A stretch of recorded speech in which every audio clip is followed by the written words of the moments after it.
آپ نے اللہ کے علاوہ، دیکھو دنیا کی چیزوں میں آپ غیر مسلموں کو اپنا امام بنا سکتے ہو. ہمارے نبی صلی اللہ علیہ وسلم نے بھی بہت سے دنیا کے معاملات میں غیر مسلموں کو مختلف مواقع پر فالو کیا ہے، کیونکہ دنیا کے بارے میں اللہ کا قاعدہ اور ضابطہ یہ ہے کہ جو جس فیلڈ میں ایکسپرٹ ہو آپ نے اس کو اس میں فالو کرنا ہے.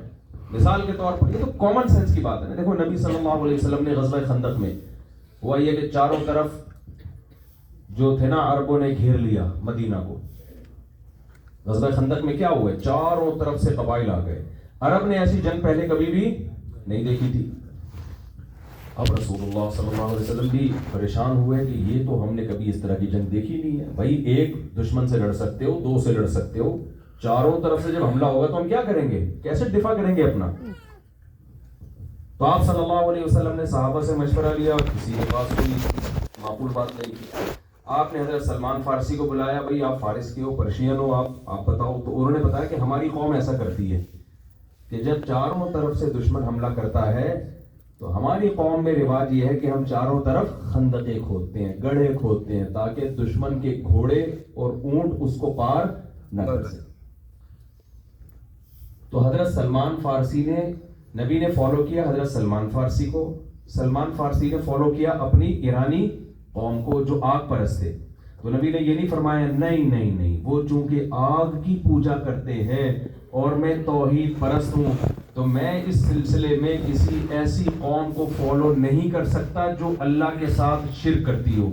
ایسی بات نبی صلی اللہ علیہ وسلم نے نہیں فرمائی. سمجھ رہے کہ نہیں سمجھ رہے؟ کوئی فالو کیا بھی ٹھیک ہے، ہمیں تو اس سے مطلب ہے کہ ہمارا دفاع ہو جائے. کافر کا طریقہ یہ مسلمان کا طریقہ. ویکسین اگر کافر بنا رہا ہے یا ہندو بنا رہا ہے یا عیسائی بنا رہا ہے، اگر وہ صحیح ہے تو پھر اس سے ہمیں کیا لینا دینا کہ وہ ہندو نے بنائی ہے کہ عیسائی نے بنائی ہے. نبی صلی اللہ علیہ وسلم نے ایک اور موقع پر بھی غیر مسلموں کو فالو کیا. میں اس کی مثال نہیں دیتا، بھی پھر بات لمبی ہو جائے گی. تو کامن سینس کی بات ہے نا. دیکھو اس کی مثال ایسے ہے کہ آپ کے پیر صاحب تھے، بزرگ تھے، نیک پرہیزگار، تہجد گزار، چہرے پہ نور اور ہر وقت اللہ اللہ کرتے ہیں. اور ایک ہے بالکل ایک غیر مسلم اور ہے بھی چور، ڈاکو، لٹیرا، یعنی غیر مسلم بھی اس کا کیریکٹر اچھا نہیں ہے. آپ کے گردے میں تکلیف ہوئی.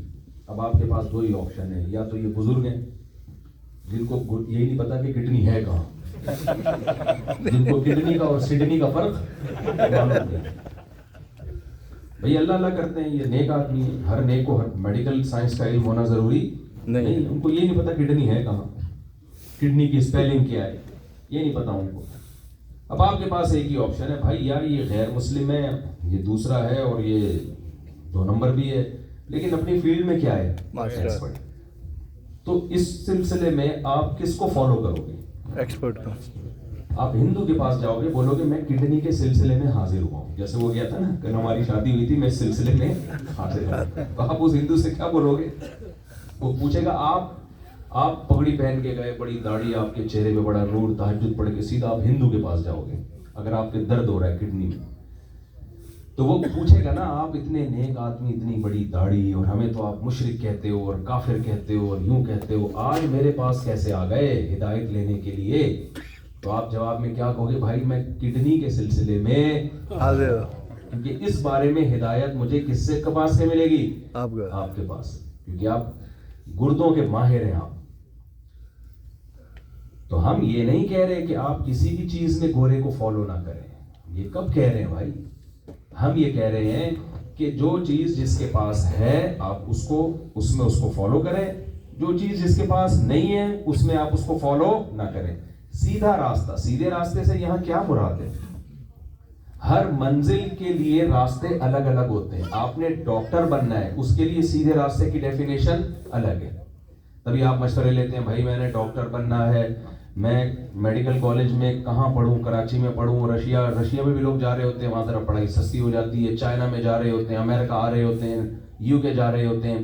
تو اس سلسلے میں آپ کو ڈاکٹر بننے کے لیے جو سیدھے راستے میں گائیڈنس ملے گی وہ ڈاکٹروں سے ملے گی. کیا خیال ہے؟ بہت سارے ڈاکٹروں سے آپ پوچھیں گے، ہر لحاظ سے مشورے لے کے آپ ایک راستہ متعین کریں گے، یار یہ والی یونیورسٹی ہے، اتنے سال، پھر اس کے بعد اس میں اسپیشلائزیشن میں نے کرنی ہے.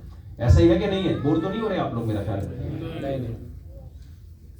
پھر آپ اگر صحت کے بارے میں سیدھا راستہ، آپ کی منزل ہے صحت بنانا، آپ اتفاق سے 200 کلو کے ہو گئے تھے، وزن بہت بڑھ گیا آپ کا، کولیسٹرول بڑھ گیا، شوگر ہو گئی آپ کو، بلڈ پریشر کے مسائل کھڑے ہو گئے، BCO قسم کے مسائل.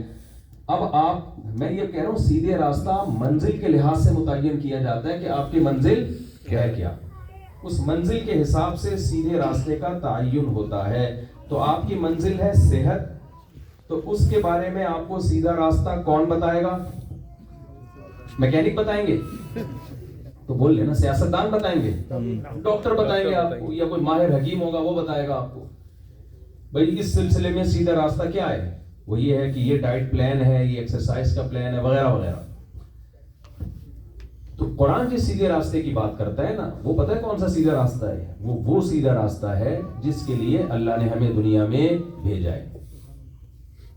جب بھی ہم سفر کرتے ہیں نا، تو سفر کے درمیان میں کچھ ہماری ضرورتیں ہوتی ہیں، وہ ضرورتیں ہمارے مقاصد نہیں ہوتے. آپ اگر جا رہے ہیں کراچی سے پشاور، میں تو مثالیں تو وہیں کی دوں گا، کراچی سے آپ کا ہدف ہے پشاور جانا، راستے میں آپ کو آرام کی بھی ضرورت ہے تو آپ بستر کا سامان بھی کرو گے، راستے میں آپ کو کھانے پینے کی بھی ضرورت ہے تو کھانے پینے کے کبھی آپ انتظام کرو گے، پیناڈول کا ایک پتا بھی ساتھ میں رکھو گے. اگر آپ کی بیگم، استغفر اللہ، یعنی آپ کی بیگم آپ کے ساتھ ہے تو پھر آپ کو پیناڈول کا پتا رکھنے کی ضرورت نہیں ہے.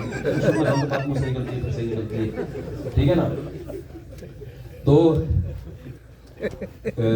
بہت ساری چیزوں کا آپ کو انتظام کرنا پڑے گا کہ نہیں پڑے گا. تو اب آپ سفر میں جب جاؤ گے تو جگہ جگہ آپ کو سیدھے راستے کی ضرورت پڑے گی. صحت کے حوالے سے آپ کو ضرورت پڑے گی، بھائی آپ کے سر میں درد ہو رہا ہے تو کیا کھاؤں میں، آپ ڈاکٹر کو فون کرو گے، پیناڈول کے سائیڈ ایفیکٹ کیا ہے، یا کوئی اور میڈیسن لے لوں میں، ہے بھائی. آپ کو کھانا چاہیے ہوگا تو اس کے بارے میں آپ لوگوں سے مشورے لے رہے ہوگے، یار ٹرین سے کھانا لے کے کھا لوں یا اسٹیشن سے لے لوں. ہوتے تو دونوں خراب ہے لیکن کم خراب کون سا ہوتا ہے، ٹھیک ہے نا، کہاں سے لے کے کھاؤں میں. تو یہ سفر کے دوران آپ کو لوگ مختلف طریقے سے گائیڈ کرتے رہیں گے. یہ گائیڈنس وقتی ہوگی، عارضی ہوگی.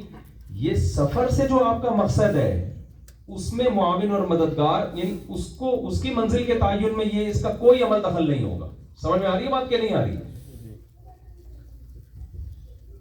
ہاں، ایک سیدھا راستہ وہ ہے کہ آپ نے جانا پشاور ہے، اس کے بارے میں آپ بہت سینسیٹیو ہوگے کہ یہ کون سی ٹرین میں میں نے بیٹھنا ہے، کتنے بج کے کتنے منٹ پہ وہ چلے گی، کس ٹریک پہ چلے گی. یہ والا جو سیدھا راستہ ہے نا، یہ کون بتاتا ہے؟ یہ صرف قرآن بتاتا ہے. ہم سے بہت بڑی مسٹیک کیا ہو رہی ہے کہ ہم مسافر خانے کو منزل سمجھ بیٹھے ہیں، اور مسافر خانے میں جو ہماری ضرورتیں، گھر ہونا چاہیے، ہمارے پاس پیسہ ہونا چاہیے، جو ہماری بیسک ضرورتیں پوری ہوں، ہماری صحت اچھی ہونی چاہیے، ان چیزوں کو ہم نے بنا لیا